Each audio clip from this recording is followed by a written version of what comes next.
morning, student.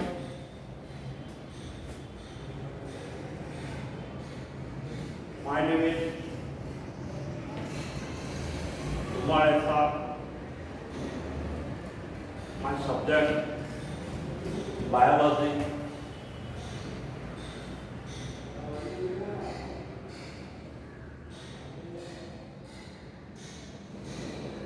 या कोविड-19च्या प्रादुर्भावामुळं आपल्याला फेस टू फेस टीचिंग करता येणार नाही, म्हणून आपल्याला ऑनलाईन ही पद्धत टीचिंगसाठी आपल्याला वापरायची. तर जोपर्यंत आपल्याला शासनाचे आदेश येणार नाही तोपर्यंत आपल्याला अशा पद्धतीचं टीचिंग करावं. आता आपल्या इथं राजमाता जिजामाता ज्युनियर कॉलेज चा जर रिझल्ट बघितला, आतापर्यंत जर इतिहास संस्थेचा आपल्या राजमाता जिजामाता ज्युनियर कॉलेज सायन्सचा निकाल बघितला तर मागच्या 2 वर्षाखाली आपल्या बोर्डामध्ये सर्वप्रथम आलेले विद्यार्थी कुमारी अपूर्वा खटके हे बोर्डामध्ये पहिले आले. त्यानंतर बरेचसे विद्यार्थी IIT, NIT, मेडिकल नीटद्वारे आपल्या या कॉलेजचे बरेचसे विद्यार्थी प्रत्येक वर्षी जातात. आता यावर्षीचा निकाल जेईचा जर निकाल बघितला तर आपल्या इकडे यावर्षी 5 विद्यार्थी ऍडव्हान्स परीक्षेला क्वालिफाय झाले, अपीयर झाले. बाकी आता नीटचा रिझल्ट काल 12 सप्टेंबरला परीक्षा झाली. आता त्याचा नीटचा जो रिझल्ट येईल ते बघूया. पण मागच्या वर्षीचा जर रिझल्ट बघितला आपण नीटचा तर आपल्याकडचे जवळपास 10 मुलं मेडिकलसाठी गेलेले. मग आपल्याला सर्वप्रथम बायो ग्रुपचा जर अभ्यास करायचा आहे, ज्याचं बी ग्रुप ज्याला आपण म्हणतो, त्या बी ग्रुपमध्ये बायोलॉजी हा सर्वात महत्वाचा नीटच्या दृष्टिकोनातून विषय आहे. हे बायोलॉजी जर आपण या बायोलॉजीचं नीटचं जर पेपरचं जर आपण मांडणी जर बघितली, डिस्ट्रीब्युशन जर बघितलं पेपरचं, तर नीटच्या परीक्षेमध्ये जवळपास 180 मार्क फिजिक्सला असतात, 180 मार्क केमिस्ट्रीला असतात आणि 360 मार्क हे बायोलॉजीला असतात. म्हणजे जवळपास 720 मार्काची आपली ही नीट परीक्षा असते. तर या नीट परीक्षेमध्ये इथं फिजिक्स मध्ये 90 क्वेश्चन येतात, सॉरी 45 केमिस्ट्री मध्ये 45 आणि बायोमध्ये 90 असे मिळून 180 क्वेश्चन नीटच्या परीक्षेमध्ये येत असतात. परंतु यावर्षी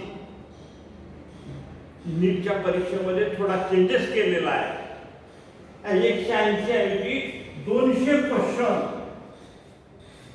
यावेळेस विचारलेले आहेत.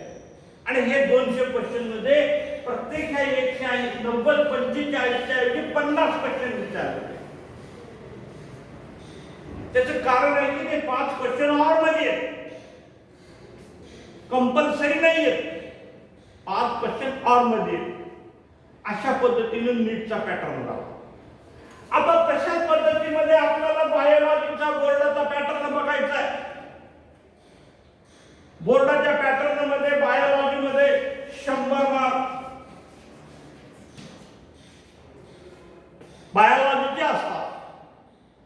आता या 100 मार्कापैकी 70 मार्क 70 मार्क्स हे थेअरी आणि 30 मार्क प्रॅक्टिकल. आता हे जे प्रॅक्टिकलचे जे मार्क हे जे झाले 100 मार्क. आणि मला तर असं म्हणायचं आहे 12वी सायन्सला पास होणं सर्वात सोपं. जे आपल्याला 4थी 5वीला जेवढे मार्क अभ्यास करावा लागतो तेवढा अभ्यास जर केलं तरी पास होत असत. पण पासला उपयोग नाही. तर ते पास कसं होतं मी तुम्हाला सांगतो. 100 मार्क हे 70 मार्क थेअरीचे 30 मार्क प्रॅक्टिकलचे असे मिळून 100 मार्क झाले. तर या 100 पैकी मार्क डिस्ट्रीब्युशन कशा पद्धतीचं आहे. हे 30 मार्क आमच्या हातामध्ये कॉलेजच्या हातामध्ये 30 मार्क असतात. आणि आपल्याला पास होण्यासाठी जवळपास 35% म्हणजे 35 मार्क लागत असतात. तर या 35 मार्कापैकी 30 मार्क आपल्याला प्रॅक्टिकलला मिळतात. म्हणजे 5 मार्क फक्त पास होण्यासाठी लागतात. तर हे 5 मार्क त्या 70 पैकी 5 मार्क आपल्याला घ्यायचे. तर या 70 पैकी 5 मार्क घेण्यासाठी परत आपल्याला एमसीक्यू ज्याला आपण मल्टिपल चॉईस क्वेश्चन योग्य पर्याय निवडून शब्द गाळलेल्या जागा भरा असं जे बोलतो त्याला आपण एमसीक्यू मल्टिपल चॉईस क्वेश्चन. हे जवळपास 10 असतात. एखाद्या विद्यार्थ्याला ऑप्शन ए बी सी आणि डी असे ऑप्शन असतात. एखाद्या विद्यार्थ्याला असं गृहीत धरला किंवा डी ऑप्शन आहे कंपल्सरी त्या 10 मध्ये डी डी डी जर केला तर त्याला 4 मार्क तरी आरामात मिळतात. मग किती झाले 4 मार्क म्हणजे झाले किती झाले 30 + 4 = 34 34 मार्क म्हणजे 5 झाला. बोर्डाच्या नियमाप्रमाणे बोर्डाला पास व्हायला काही गरज आवश्यक जास्त. परंतु सर्वात महत्वाचा विषय असा आहे की नुसतं पास होऊन उपयोगाचं नाहीये. आपल्याला नीटची तयारी करायची, ऍग्रिकल्चरची तयारी करायची, इंजिनिअरिंगची तयारी करायची.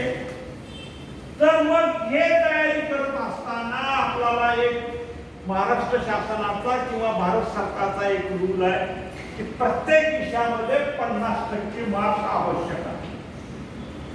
समजा एखाद्या बायो ग्रुप आहे पीसीबी फिजिक्स केमिस्ट्री बायोलॉजी तर याच्यामध्ये 150 मार्क आवश्यक आहे.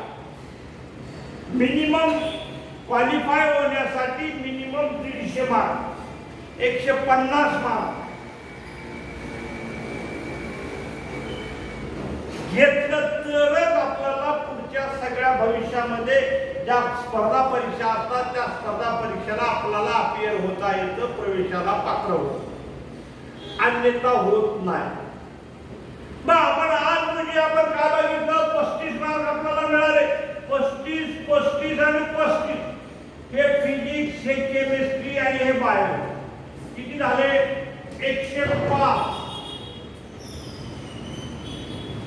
कमी किती पडले 45. पण मग आपल्याला त्या 45 मार्कासाठी आपल्याला गरज आहे. बाबा याच्यामध्ये आपल्याला ते 45 मार्क जर घेतलं 150 मार्क घेतलं तरच आपल्याला पुढचा पर्याय आपल्याला ऑप्शन मध्ये जाता येतो. अन्यथा डिस्क्वालिफाय म्हणून येत असतो not eligible.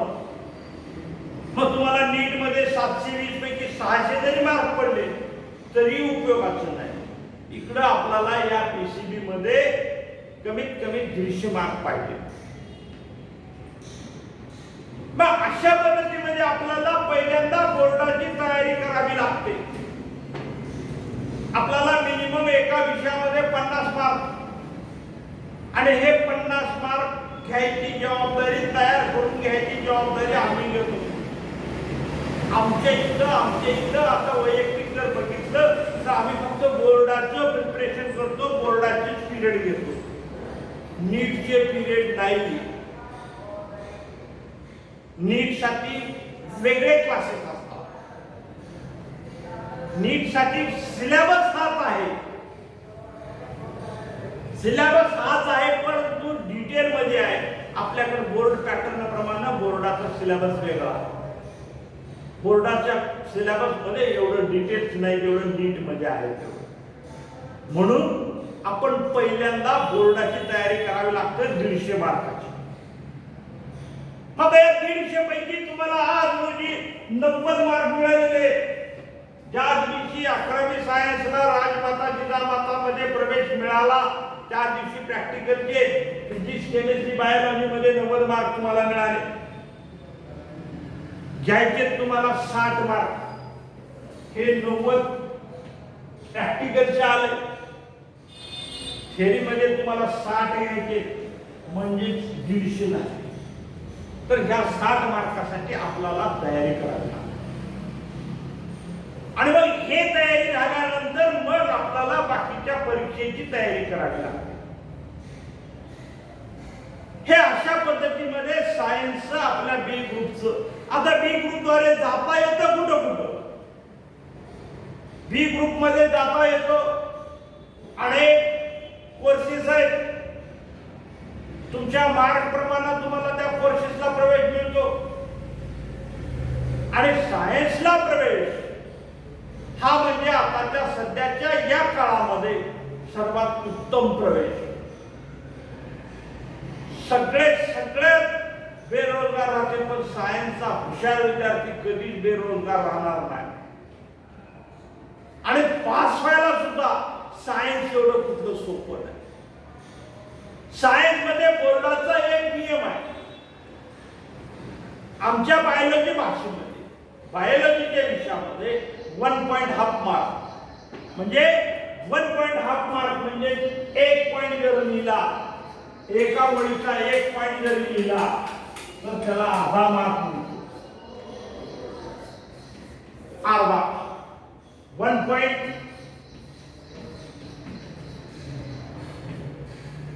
Half mark 1 point किंवा 1.5 मार्क. मग तुम्हाला 60 मार्क घ्यायचे तर 120 पॉइंट 120 जरी लिहिलं तरी तुम्हाला 60 मार्क मिळतील. म्हणून म्हणतो की सायन्स हे पास होण्यासाठी सर्वात सोपं आहे. ज्या मुलाला लिहिण्याचा कंटाळा आहे त्या मुलाला सायन्स सर्वात सोपं आहे. ज्या मुलाला लिहिण्याची आवड आहे त्याने आर्ट फॅकल्टी त्याला सोपी.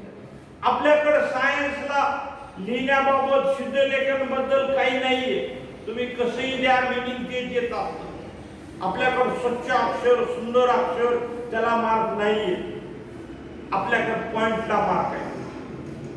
बाकीच्या फॅकल्टीमध्ये स्वच्छ अक्षर व्यवस्थित नीटनेटकेपणा असेल तर मार्क. आपल्याकडे तसं नाही. पॉइंट आला की मार्क द्या. आपल्या इकडे बायोलॉजी मध्ये बगर पेनचे नुसत्या सिस्टेन्सीवर जवळपास 10 मार्क आपल्याला मिळतात. नुसत्या फिगर काढलं.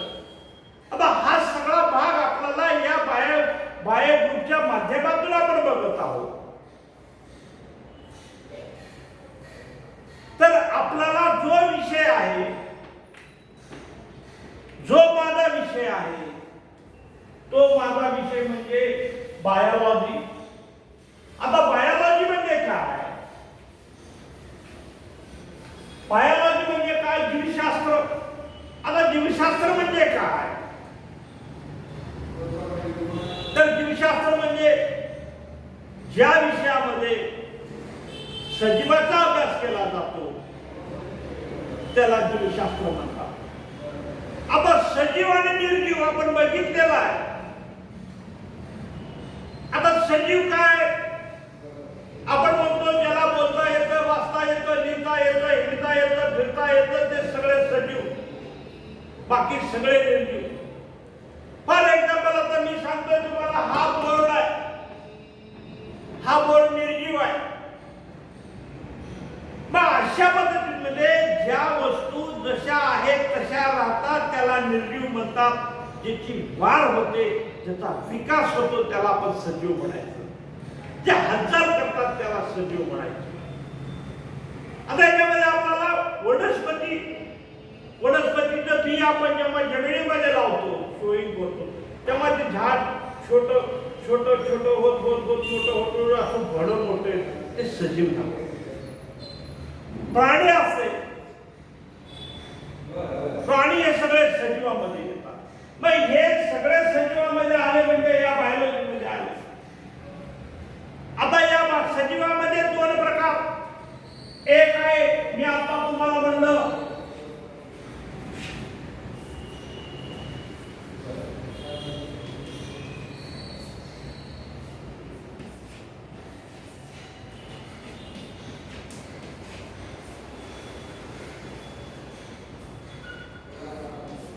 वनस्पती शास्त्र आणि प्राणीशास्त्र. आता वनस्पती शास्त्र म्हणजेच काय? जे झाडं झुडपं जे असतात, पिकं असतात, झाडं असतात, ते सगळे वनस्पतीमध्ये येत असतात. आणि जे प्राणी आहेत, जे सजीव आहेत, ते सगळे सजीव हे प्राणीशास्त्रामध्ये येत असतात. म्हणून काय म्हणतो वनस्पती शास्त्राला आपल्या बायोलॉजी भाषेमध्ये बॉटनी आणि प्राणीशास्त्राला झुऑलॉजी. वनस्पती शास्त्र आणि प्राणीशास्त्र. आता परत याच्यामध्ये आपल्याला 100 मार्क जे बायोलॉजीचे आहेत त्याच्यामध्ये हे 50 मार्काचं येतं, हे 50 मार्काचं येतं, अशी 100 मार्क. 50 मार्काचे वनस्पती शास्त्र 50 मार्काचं आणि प्राणीशास्त्र पण 50 मार्क. हे झाले 100 मार्क. आता या वनस्पती शास्त्रामध्ये अनेक प्रकार आले. आपण बघतो